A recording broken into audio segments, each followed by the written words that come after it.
어떤 상황에서도 예배합니다. 어떤 상황에서도 예배합니다. 우리 어린아이들은 성경을 미리 찾아놓으면 좋을 것 같아요. 예배 전에 미리 찾아놓고 또 여기 지금은 여기 찾지 말고 여기 예배 다 여기 말씀도 나와 있으니까 함께 화면을 보면서 말씀을 나누도록 하겠습니다.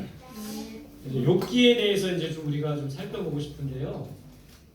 욥의 내용은 이렇게 세 부분으로 크게 돼 있어요. 욥의 고난, 욥의 친구들과의 논쟁, 욥의 회복. 42장까지 돼 있는데 1, 2장, 3장부터 37장, 38장에서 42장까지 욥은 크게 이렇게 세 부분으로 나눠져 있습니다. 자, 욥을 쓴 사람은 누구? 욥기를 쓴 사람은 누굴까요? 네, 욥이에요. 욥. 근데 어떤 학자들은 성경을 연구하는 학자들은 이 욥기를 쓴 사람이 모세라고 하는 사람도 있고 솔로몬이라고 하는 사람도 있고 예레미야라고도 하는 사람도 있는데 욥이 썼다라는 의견이 대다수입니다. 자, 기록 시기. 자, 여기를 잘 봐야죠. 여기를 봐야지만 퀴즈를 맞출 수 있습니다. 기록 시기는 족장 시대예요. 족장 시대가 어떤 시대냐면 아브라함이 살던 시대, 이삭과 야곱이 살던 시대. 그때에 이 욥기가 쓰여졌다라고 이야기를 합니다. 이 욥기를 쓴 이 족장 시대, 고대 시대인데요. 이 고대의 형벌관, 그 형벌관은 어떤 형벌관이 있었냐면 인과응보의 형벌관이 있었어요. 이게 무슨 말인관이 그림에 나와 있죠. 뿌린 대로 거둔다 이 말이에요. 그러니까 무슨 말인관이 인과응보라는 건 내가 잘못을 했기 때문에 내가 고난을 받고 잘못을 했기 때문에 내가 어렵고 힘들다. 그러니까 욥의 고난은 욥이 잘못을 했기 때문에 징계를 받는 것이다. 이게 바로 이 고대 시대의 형벌관이라는 거야. 누군가가 병들고 누군가가 고난을 받으면 저건 저 사람의 죄 때문이야 라고 생각하는 게 바로 인과응보의 형벌관이에요. 근데 여러분 우리가 욥기를 자세히 보면 욥기에는 고난의 원인이 무엇인지 정확하게 말하지 않습니다. 또 왜 하나님께서 욥에게 고난을 내리셨는지 구체적으로 언급하고 있지 않아요. 그러니까 고대 시대 때 인과응보의 형벌과는 좀 다른 내용이 바로 욥기서라는 거예요.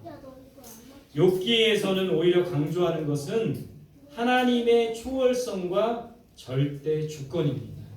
그러니까 하나님이 위대하신 분이시고 하나님이 절대 주권, 이 온 땅의 주인이시라는 것을 욥기에서 말하고 있어요. 하나님의 뜻과 계획은 우리가 다 알 수 없다라는 것을 욥에서 말하고 있죠. 그렇기 때문에 욥기에서는 인간은 오직 하나님께 감사와 찬양을 드려야 한다. 이게 바로 욥기의 주제입니다. 그러니까 욥의 고난을 보면서 욥이 잘못했기 때문에 고난받고 우리도 똑같이 잘못하면 매맞아 이렇게 욥에서 가르쳐주는 게 아니라 욥의 고난의 원인이 무엇인지 모르겠지만 이 모든 것을 하나님이 주관하시고 하나님이 주인 되시고 하나님이 함께 하시기 때문에 우리 인간이 할 일은 오직 하나님께 감사하고 찬양을 부르는 것이다. 이게 바로 욥기의 주제라고 할 수 있습니다. 자, 욥은 어떤 사람일까요? 욥은 어떤 사람인지 잘 보세요. 같이 한번 읽어봅시다. 시작. 우스 땅에 욥이라 불리는 사람이 있었는데 그 사람은 온전하고 정직하여 하나님을 경외하며 악에서 떠난 자더라. 어떤 사람이었어요, 욥이? 어디에 살았어요? 우스 땅이래요. 정확한 위치, 성경 지리적으로 정확한 위치는 알지 못하지만 우스 땅이라는 곳에 욥이 살았다고 합니다. 욥은 온전하고 정직한 사람이었어요. 온전하다는 말은 흠이 없다는 거예요. 잘못한 것이 없는 사람이라는 거예요. 또 정직한 사람이라는 겁니다. 우리가 욥과 같은 사람이 되어야 돼요. 정직한 사람이 되어야 됩니다. 정직이 무기라고 하잖아요. 또 하나님 앞에 온전한 사람, 흠이 없고 허물이 없는 사람이 되어야 되는 거예요. 또 욥은 하나님을 경외하며 악에서 떠난 사람입니다. 경외라는 말은 하나님을 사랑하고 하나님을 두려워한다는 말이에요. 여러분 우리는 하나님을 사랑할 뿐만 아니라 하나님을 두려워해야 됩니다. 그게 바로 경외예요. 그러니까 늘 하나님을 사랑해서 하나님한테 마음대로 하고 그냥 하나님한테 이랬다 저랬다 그러면 안 되고 하나님을 두려워할 수 있어야 돼요. 그리고 악에서 떠난 자가 바로 욥입니다. 그러니까 욥은 하나님 앞에서 의롭고 정직하고 흠이 없는 자였어요. 무엇보다 하나님을 경외하는 자였다는 겁니다. 여러분 우리도 욥과 같은 사람이 되면 좋겠어요. 하나님 앞에 의롭고 또 정직하고 흠이 없는 사람, 무엇보다 하나님을 경외하며 악에서 떠난 사람, 그런 우리들이 될 수 있기를 간절히 소망합니다. 욥은 자녀들이 몇 명이었을까요? 3명. 성경에 보니까 아들이 7이고 딸이 3이었대요. 10명의 자녀들이 있었대요. 욥의 재산은 얼마나 됐을까요? 그때 당시 유목 생활을 했기 때문에 양이나 낙타나 소나 낙이 이게 얼마나 됐을까요? 성경에 보니까 양이 얼마? 7,000마리, 낙타가요 3,000마리, 소가 500결이라고 되어 있는데 결이라는 건 한 쌍입니다. 소는 1,000마리, 암나귀가 500마리 정도 많이 있었습니다. 그래서 성경에 보면 욥을 동방에서 제일 가는 부자다 이렇게 말을 했어요. 여러분 이런 사람이 되고 싶지 않습니까? 부자 되고 싶지 않습니까? 청주에서 제일 가는 부자 되고 싶지 않습니까? 우리 시온 형제 청주에서 제일 가는 부자 되고 싶지 않으세요? 네. 믿음대로 될지요. 우리 동일 형제 우리 지금 아산에서 제일 가는 부자 되고 싶지 않아요? 믿음대로 될지요. 여러분 욥은 동방에서 제일 가는 부자였습니다. 근데 욥은 정말 제가 볼 때 완벽한 사람이었어요. 부자이면서도 하나님을 경외하고 악에서 떠난 자다. 여러분 성경에서는 부자가 천국 가는 게 낙타가 바늘기로 들어가는 것보다 더 어렵대요. 그럼에도 불구하고 이 욥은 부자였지만 악에서 떠났고 하나님을 경외하는 자가 되었다는 거예요. 여기에서 우리가 중요한 포인트가 있는 거예요.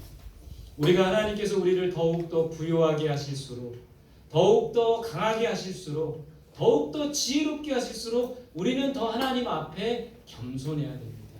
점점 잘 살아가면서 하나님을 떠나고 부자가 되면서 하나님을 떠나고 예배를 떠나는 사람들도 많아요.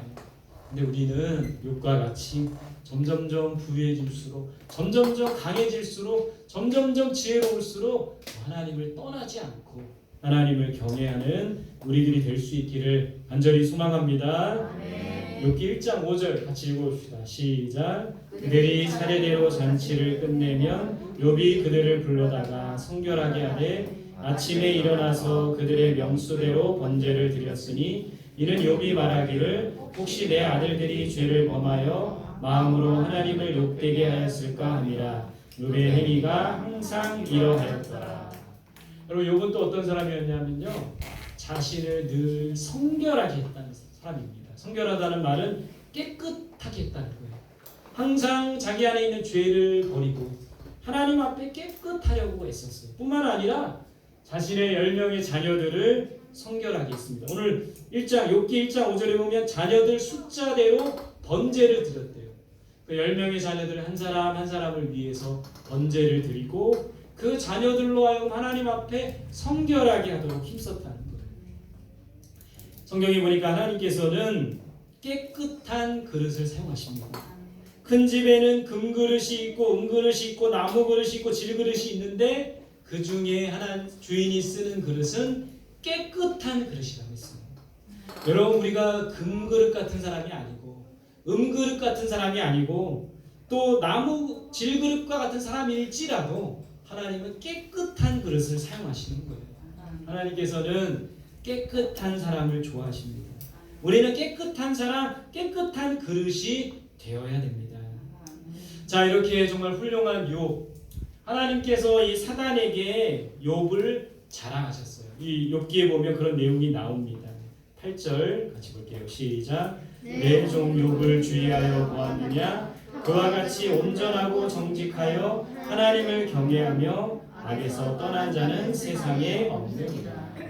하나님이 욥을 보시면서 너무나도 그냥 흡족하시고 마음이 뿌듯해서 사단에게까지 욥을 자랑하는 거예요. 욥을 봤냐? 욥과 같이 온전하고 정직하고 하나님을 경외하고 악에서 떠난 사람이 또 있느냐? 사단에게까지 욥을 자랑했어요. 사단이 뭐라고 합니까? 그런가 봐요. 그랬나요? 사단은 아주 간교해요. 이렇게 말합니다. 욥이 어찌 까닭 없이 하나님을 경외합니까? 그러니까 욥이 하나님을 경외하고 하나님 앞에 온전할 수 있는 것은 이유가 있다는 거예요. 그 이유는 뭐냐면 많은 재산을 하나님이 많은 복을 주셨기 때문이라는 거예요. 그래서 사단이 이렇게 말합니다. 이제 주의 손을 펴서 그의 모든 소유물을 치소서 그리하시면 틀림없이 주를 향하여 욕하지 아니하겠나이까. 그러니까 욥이 하나님을 경외하고 온전하고 악에서 떠난 것은 하나님이 많은 재산을 여러분 한번 생각해 보세요. 우리에게 재산이 많잖아요. 그러면 남들에게 베풀 수 있는 여유로운 마음을 가질 수 있는 거예요. 재산이 많으면 교회에도 팍팍팍 헌금할 수 있는 겁니다. 재산이 많으면 또 많은 어려운 사람들 구제도 할 수 있는 거예요. 사단은 욥이 그럴 수 있는 것은 하나님이 많은 재산을 주셨기 때문이라고 하면서 그것을 한번 쳐보라고 얘기를 하는 겁니다. 12절에 보면 여호와께서 사단에게 이르시되 내가 그의 소유를 다 내 손에 맡기노라. 다만 그의 몸에는 내 손을 대지 말지니라. 사단이 곧 여호와 앞에서 물러가니라. 하나님께서 이제 사단의 시험을 허락하십니다. 사단의 시험이 이제 시작이 됩니다. 어떤 시험이 있었어요? 성경에 보니까 스밧 사람이 소를 빼앗고 종들을 죽였습니다. 아까 소가 몇 마리라고 했죠? 1,000마리. 네, 1,000마리였는데 1,000마리 다 몰살당한 거예요. 종들도 죽었습니다. 불이 나타나서 양과 종들을 살라버렸나이다. 양이 몇 마리였죠? 7,000마리. 7,000마리가 순식간에 산불이 났나 봐요. 불로 인해서 다 타버렸대요. 낙타는 몇 마리였죠? 3,000마리. 와, 기억력 되게 좋네. 낙타를 갈대아 사람들이 낙타를 다 빼앗고 종들을 죽였대요. 자녀가 몇 명이었죠? 4명. 10명. 큰 바람이 일어나가지고 자녀들이 그림처럼 다 죽었대요. 근데 오늘 성경에 보면요, 이 구절에 한번 주목해 보면 좋을 것 같아요. 16절, 17절, 18절에 보면 아직 말하는 동안에 한 종이 와가지고 주인이시여 스밧 사람이 소를 빼앗았습니다. 아직 말하는 중에 또 종이 와가지고 불이 나타나서 양과 종들을 죽였습니다. 또 말하는 중에 나타나 갈대아 사람이 낙타를 빼앗고 종들을 죽였습니다. 오, 정말 한 가지 소식만 들어도 난감하고 정말 힘든데 이 순식간에 벌어져요. 그래서 오늘 이 성경에서는 아직 말하는 동안에 여러분 이런 경험이 있습니까? 한 가지 어려움이 아니라 이 어려움이 순식간에 물려올 때가 있어요. 내가 몸이 아프거나 자녀들이 힘들거나 가정에 어려움이 있거나 경제적으로 압박이 있거나 순식간에 밀려오는 거예요. 아직 말하는 동안에 막 이 소식들, 나쁜 소식들이 계속 들려오는 겁니다. 순식간에 모든 일이 벌어졌어요. 소와 양과 낙타와 종들과 자녀들까지 모두 잃은 거예요. 재산을 잃고 종을 잃고 자녀들까지 잃었어요. 여러분 한번 생각해 보십시오. 상상해 보세요. 욥의 이런 상황, 물밀듯이 그냥 밀려오는 이 모든 어려움들이 한순간에 닥칠 때 여러분들이라면 어떻게 하겠습니까? 이런 상황에서 욥은 어떻게 했나요? 그걸 한번 생각해 보자는 거예요. 20절입니다. 같이 읽어볼게요. 시작. 욥이 일어나 겉옷을 찢고 머리털을 밀고 땅에 엎드려 예배하며. 자, 욥이 어떻게 했습니까? 욥이 어떻게 했죠? 겉옷을 찢고 머리털을 밀었어요. 정말 힘든 겁니다. 자녀들이 그렇게 갑자기 다 죽게 되니까 얼마나 정말 힘들고 애통하는 거예요. 그러나 욥은 어떻게 합니까? 땅에 엎드려 뭘 했어요? 예배했다는 겁니다. 예배했어요. 여러분 욥은 모든 것을 잃어버린 상황에서도 하나님을 예배합니다. 여러분들이라면 이런 상황에서 예배할 수 있을까요? 예배는 어떤 상황에서도 드릴 수 있어야 되는 거예요. 몇 년 전 일인데 제가 이제 설교를 해야 되는데 갑자기 안 좋은 소식을 들었어요. 예배를 인도하기가 너무 힘들고 설교하기가 너무 힘들더라고요. 다행히 하나님의 은혜로 잘 맞춰졌지만 여러분 이런 소식 한 가지만 들어도 정말 난감한데 여러 가지 어려움이 한꺼번에 밀려온 겁니다. 이런 상황에서 욥은 그래도 하나님을 예배할 수 있었다는 거예요. 오늘 말씀 제목과 같이 어떤 상황에서도 예배할 수 있는 우리들이 되어야 된다는 거예요. 여러분 우리가 부르는 찬양 가사 중에 이런 가사가 있습니다. 부르신 곳에서 나는 예배하네. 어떤 상황에서도 나는 예배하네. 우리는 어떤 상황에서도 예배할 수 있어야 돼요. 성경에 보면 그런 사람들의 모습이 나옵니다. 아브라함이 어떤 상황에서도 예배드렸는데 하나님께서 아들을 바치라고 했어요. 100살 만에 나는 아들을 바치라고 했어요. 이해가 가지 않았지만 하나님 앞에 순종의 제사를, 순종의 예배를 아브라함이 드렸습니다. 여러분, 한나는 아들이 없어서 고통받았습니다. 첩이었던 분인나에게 멸시를 받아요. 그러나 그럼에도 불구하고 하나님을 예배하는 한나에게 아들 사무엘을 아들로 주셨다는 거예요. 여러분, 다니엘은 어떤 상황에서도 하나님을 예배합니다. 여러분, 다니엘을 시기했던 많은 사람들이 있었어요. 그들이 이제 계략을 짠 거예요. 뭐냐면 왕 외에 다른 신에게나 다른 것 우상에게 절하거나 기도하면 사자굴에 던져 넣겠다는 법령을 만들어요. 왕의 도장이 찍혀졌습니다. 왕의 도장이 찍힌 것을 알고도 다니엘은 창문을 활짝 열고 예루살렘 성전을 향해서 하나님 앞에 하루에 3번씩 예배하고 기도했다는 거예요. 사자굴에 던져질 상황에서도 하나님을 예배했던 다윗의 모습을 봅니다. 여러분, 정말 어떤 상황에서 예배했던 이 하박국의 모습을 우리가 기억합니다. 하박국이 이런 고백을 했죠. 같이 봅시다. 시작. 비록 무화과 나무가 무성하지 못하며 포도나무에 열매가 없으며 감람나무에 소출이 없으며 밭에 먹을 것이 없으며 우리의 양이 없으며 외양간에 소가 없을지라도 나는 여호와로 말미암아 즐거워하며 나의 구원의 하나님으로 말미암아 기뻐하리라. 이런 예배자가 되어야 돼요. 아무것도 없고 다 사라진 거예요. 이 하박국 이런 고백을 했던 것은 이방 나라가 쳐들어온 겁니다. 전쟁으로 다 나라가 폐허가 된 거예요.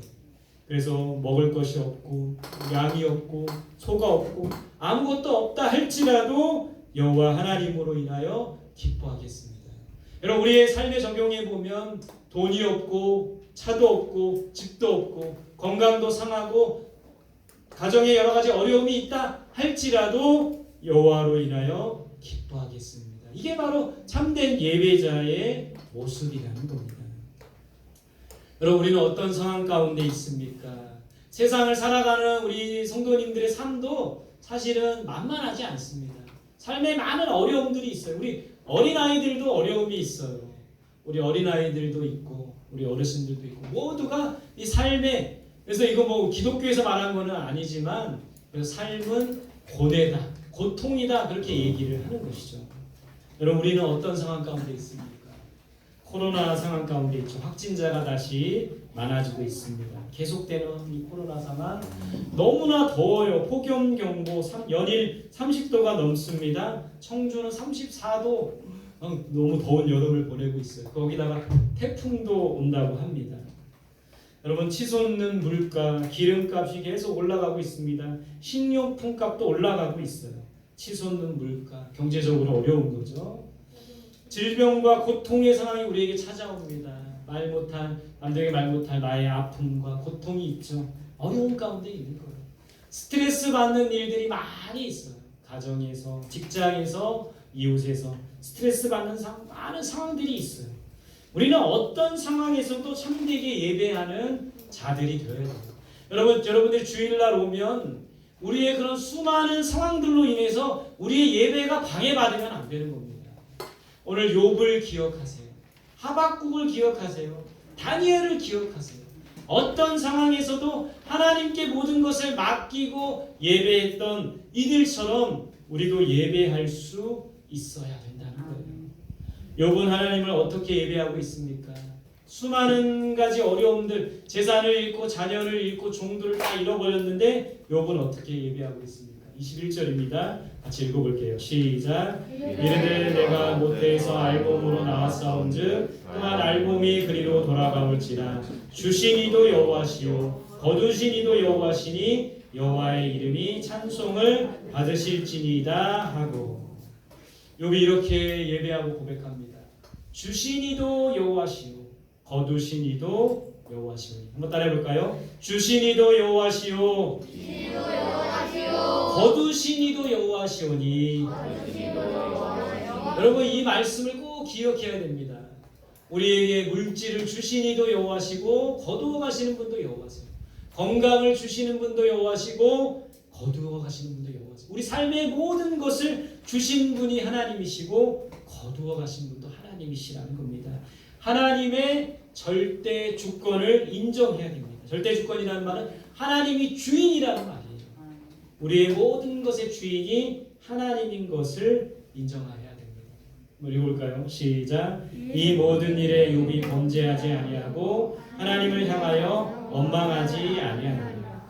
저 같았으면 재산을 잃었습니다. 자녀를 다 잃었어요. 건강마저, 나중에 이제 2장에 보면 건강마저 잃었어요. 이러면 하나님을 원망할 것 같아요. 하나님, 이게 뭡니까? 제가 하나님 앞에 뭘 잘못했습니까? 저 정직하게 살았습니다. 저 바르게 살았습니다. 그런데 왜 이런 어려움들이 저에게 주십니까? 이렇게 불평하고 원망했을 거예요. 여러분, 우리가 그런 사람들 아닙니까?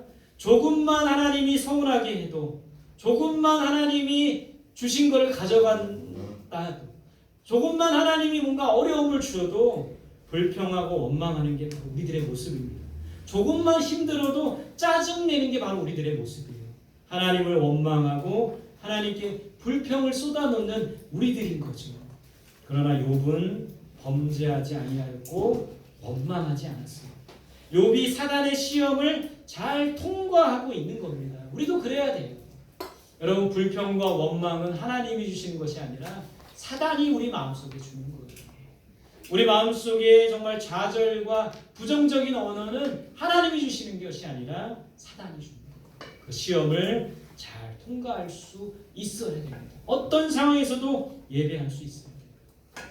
자, 오늘 말씀을 통해 주시는 교훈 세 가지입니다. 첫 번째 따라합시다. 하나님의 절대 주권을 인정해야 한다. 하나님의 절대 주권을 인정해야 한다. 주신 자도 여호와시요 취하신 자도 여호와십니다. 모든 삶에 우리 모든 것의 주인이 하나님인 것을 인정하며 살아야 돼요. 두 번째 따라합시다. 어떤 상황에서도 예배해야 합니다. 어떤 상황에서도 예배해야 한다. 고난받을 때도, 아프고 힘들 때도, 상처받을 때도 예배할 수 있어야 되는 거예요. 참된 예배자가 되어야 됩니다. 자, 세 번째 따라합시다. 깨끗한 그릇이 되어야 합니다. 깨끗한 그릇이 되어야 한다. 하나님께서는 깨끗한 그릇, 깨끗한 사람을 사용하신다는 거예요. 우리 모두가 깨끗한 그릇이 될 수 있기를 간절히 소망합니다. 어떤 상황에서도 참되게 예배하는 참된 예배자가 되시기를 바랍니다. 하나님의 절대 주권을 인정하시기를 바랍니다.